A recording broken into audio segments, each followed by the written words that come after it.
What's your life story? We will look into why it's important, what to share, how to tell it, and who you should tell it to. When telling your story, you have to make sure you tell the good and the bad. Just like any true story movie, all the details and events won't make the final cut. It might even get an edited version to give a more dramatic effect. But the good news is that you're the editor of your story and get to choose what part makes it and what doesn't. You choose what you tell people about your story or not. Telling your story can be a vulnerable and uncomfortable experience. With that said, you also get to choose who you tell your story to as well. But when you are ready to tell it to someone, make sure you mention these chapters. I suggest you start out with the positive or good things about your story, only because negativity gets enough attention and spotlight in our lives already. Positive chapters. Celebrations. What are some moments or events in your life that people can celebrate with you? Accomplishments. What are some tasks or goals you have accomplished in your life? Achievement. What are some rewards, stepping stones, or milestones you have achieved in your life? Goals. What goals have you completed or are near completing in your life? And what are some future goals?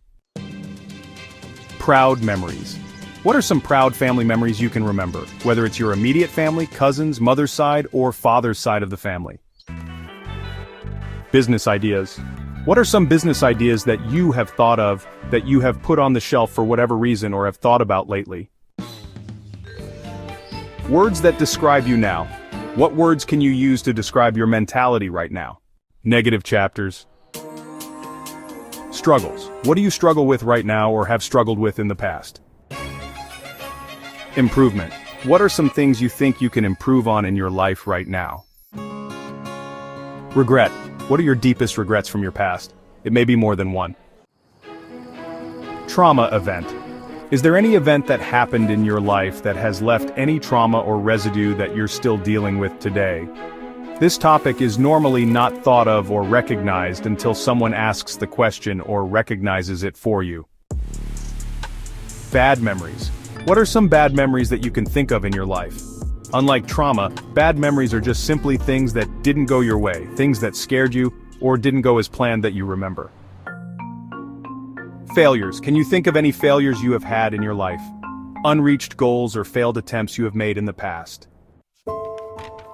Words that describe you in your past. What words can you use to describe the old you from the past? Telling your story is important because it allows you to address the good and bad in your life up to this point. Telling it to someone else may be a testimony that can help them give help or hope in those areas in their life. But most importantly, telling your story to yourself is a great reflection and mental awareness that helps you understand your journey traveled and where you are going or projected to go. If you don't remember anything from this video, remember this. Whatever your story is, the good, the bad, and unforgettable, just remember that it's your story, it's your life up to this point, it's your movie that you experienced and lived through, and in some cases, survived. Embrace it and be proud of what you have created. The last thing you need to do is go write it down and share it. Change, life, focus.